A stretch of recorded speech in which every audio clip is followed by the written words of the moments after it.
Programa Sociedade Solidária de volta, na edição de hoje falando sobre o desafio de fortalecer a segurança pública do Brasil, conversando com o Instituto São Paulo contra a Violência, hoje representado aqui no programa pela coordenadora de projetos, Bruna Scharifker. No bloco anterior, a gente já falava sobre alguns dos avanços e desafios também do Brasil nessa área, e um dos pontos que colocamos é a questão do desaparecimento de crianças e adolescentes, inclusive um dos focos de uma campanha que está sendo desenvolvida atualmente pelo Instituto. Queria que a senhora destacasse, então, sobre essa problemática que acaba aparecendo também no próprio Disque Denúncia, que é mantido pela instituição no estado de São Paulo. Como é que vocês veem hoje essa questão das crianças e adolescentes que, de repente, são afastados abruptamente das suas famílias? É uma situação realmente muito grave, que só essas famílias sabem dizer mesmo o que isso significa, o tamanho do sofrimento e da dor que isso representa.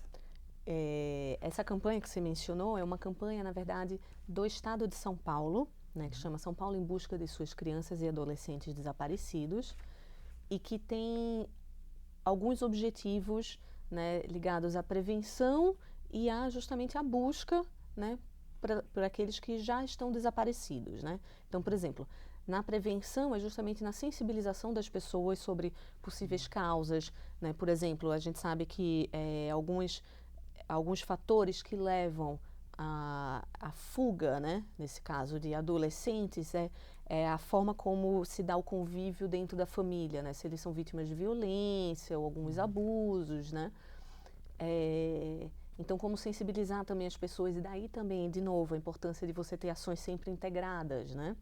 Isso não é uma questão só de polícia, isso é uma questão de assistência social, de saúde, de educação, né. Mas, enfim, essa campanha, ela visa justamente isso, sensibilizar as pessoas para o problema, né, dar informações para as pessoas, para elas saberem, por exemplo, na hora que elas vão fazer um BO de desaparecimento, elas sempre terem em mãos a foto do ente querido que, né, desapareceu, para que isso seja distribuído nas mídias e dentro do poder público, entre as polícias, para facilitar o encontro, né, dessas pessoas. E aí também é importantíssimo, que muita gente esquece, né, quando esses entes desaparecidos retornam ou são encontrados, muita gente acaba esquecendo de reportar isso, o encontro, para as autoridades. Então isso também é importantíssimo, para a gente manter sempre o cadastro atualizado, né? Então o Instituto, ele tem ajudado nessa campanha, e principalmente, mais focalizadamente, em Sorocaba, que foi uma cidade, né, um município pioneiro em abraçar essa campanha, e enfim, o próprio DHPP, na Delegacia de Homicídios e Proteção à Pessoa, ela está desenvolvendo um laboratório de arte forense, que é justamente para conseguir fazer o envelhecimento facial dessas crianças, porque, né, você imagina, uma criança que desapareceu 5 anos atrás, com 2 anos de idade, hoje ela já está totalmente diferente. Né? Então, para facilitar o encontro dessa criança, tem todo esse programa, né, do computador que faz o envelhecimento, né, a progressão de idade.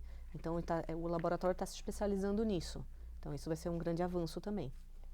E quais seriam as principais recomendações, por exemplo, do Instituto para as famílias, para as comunidades, para que elas possam se precaver contra esse problema? Afinal, sabemos que uma vez que uma criança, um jovem, ainda que sofra violência doméstica, um mal terrível, ele, estando nas ruas, acaba exposto também a outros tipos de violência.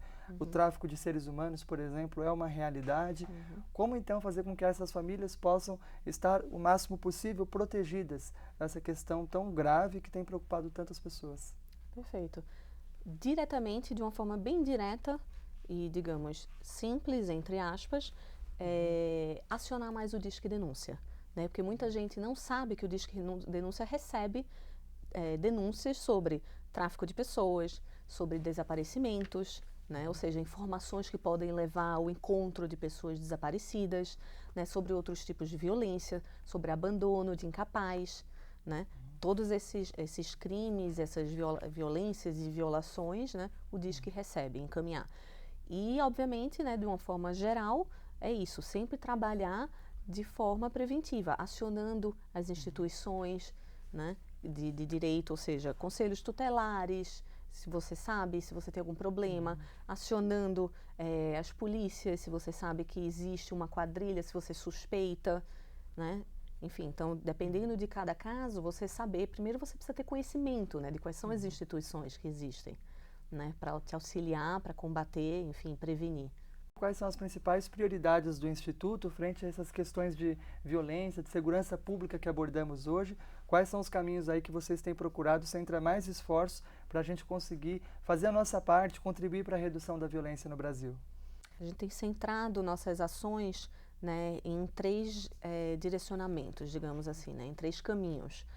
Um é continuar trabalhando justamente com o poder público, né, aperfeiçoando legislação, aperfeiçoando as instituições, né, responsáveis, né, pela segurança pública, como por exemplo as polícias, né, ajudando no controle também, né, porque a gente sabe que um grande problema das nossas polícias é justamente a letalidade, o abuso de poder, né, e aí num trabalho também mais federal, ajudando a colocar em prática, por exemplo, o Sistema Nacional, o Cinesp, que é o Sistema Nacional, é um banco de dados nacional com informações sobre segurança pública e justiça criminal, porque também é um outro grande problema do Brasil, que é a falta de dados e falta de dados qualificados, né? Então, e homogeneizados, né? Cada estado acaba registrando de um jeito, né? Repassando para a União de outro jeito, enfim. No outro sentido, é justamente empoderando, né? Ajudando, sensibilizando o cidadão e fazendo com que ele mesmo abrace essa causa, se sinta corresponsável pela segurança pública, né? E participe de consegues, que ele faça seus próprios... conselhos de segurança pública, né? Conselhos municipais. Que os municípios já têm. Exato, eu recomendo todo mundo, existem centenas espalhados por aí. Você pode procurar em qualquer município que você estiver, que você vai encontrar o seu conselho. E a terceira frente é justamente na produção também de conhecimento, né? Então, a gente está, inclusive, melhorando os nossos dados do DISC para a gente justamente conseguir fazer esse mapeamento por bairro, né, para auxiliar o trabalho das polícias, para auxiliar os cidadãos a conhecerem sua realidade melhor.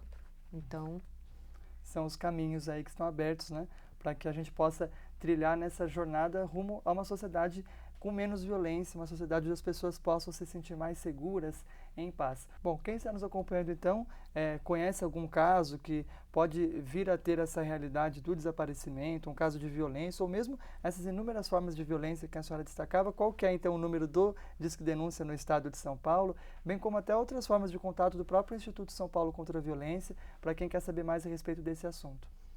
Bom, o Disque Denúncia, ele é justamente de âmbito estadual, o número é 181. A ligação é anônima? Anônima, sigilo absoluto, garantido, e é do estado inteiro. Então, qualquer pessoa no estado de São Paulo pode ligar para o 181. Além disso, se você quiser saber mais sobre projetos, ações, se você quiser contribuir com o próprio Instituto, né? E eu falo de contribuição de uma forma ampla mesmo, né? Contribuir sendo parceiro, sendo voluntário, né? Nos ajudar a fazer campanhas, enfim, né? Você pode entrar no nosso site, www.Instituto São Paulo contra a Violência, só que isso né, na sigla ispcv.org.br. Bom, um dos pontos que a senhora enfatizava era justamente a participação de nós, cidadãos, fazendo a nossa parte também para que a gente possa viver numa sociedade mais segura. E é justamente nesse sentido que nós trazemos a mensagem final do programa Sociedade Solidária, que dedicamos aos nossos telespectadores, dedicamos à nossa convidada também. É uma mensagem do criador do programa Sociedade Solidária, o jornalista Paiva Neto, diretor-presidente da Legião da Boa Vontade, em recente artigo de sua autoria publicado em jornais, revistas, sites do Brasil e do exterior, intitulado Reflexão e Atitude. Ele afirma: no livro Dialética da Boa Vontade, de 1987, já me expressava sobre essa lamentável realidade. Todos estão profundamente preocupados com a selvageria que campeia a terra, à cata de uma solução para pelo menos diminuir a violência, que saiu dos lugares ocultos, das madrugadas escuras, ganhou as ruas e os lares, pois invadiu as mentes. Contudo, hoje, cresce o entendimento de que, se há violência, não é só problema dos governos, das organizações policiais marcantemente, porém o desafio para todos nós, sociedade. Se ela saiu da noite escura e mostrou-se à luz do dia, é porque habita o íntimo de muitas criaturas. Existindo nas almas e nos corações, se fará presente onde estiver o ser humano. É, portanto, no íntimo da criatura que, em primeiro lugar, deve ser combatida. E esse é o apelo que nós fazemos a você, a todos que nesse momento se preocupam com esse tema, que nós possamos combater a violência a partir do local de onde ela se origina, que é no nosso íntimo, nos nossos sentimentos, nas nossas palavras, no nosso relacionamento com as pessoas que estão à nossa volta. Aí já são as primeiras lições, os primeiros gestos que nós podemos fazer rumo a uma sociedade mais pacífica, mais solidária. Com essa mensagem, nós finalizamos o programa de hoje, abrindo também, Bruna, para suas considerações finais. Olha, eu acho perfeito. Essas palavras realmente elas resumem muito e dão exatamente o recado e digamos, se eu tivesse que resumir e, enfim, focalizar a mensagem do Instituto, é exatamente isso, que cada um de nós temos que nos sentir responsáveis pela violência, pela criminalidade, pela segurança de todos, né? Não deixar isso simplesmente como uma coisa de governo. E que todos nós, sim, podemos fazer, e fazer muito. Sem dúvida. O programa Sociedade Solidária conversou hoje com a coordenadora de projetos do Instituto São Paulo contra a Violência, Bruna Scharifker. Esse tema é muito amplo e nós certamente voltaremos a falar sobre ele em nossas próximas edições. A você, nossa amiga telespectadora, nosso amigo telespectador, o nosso muito obrigado por ter acompanhado o programa hoje e até o próximo Sociedade Solidária.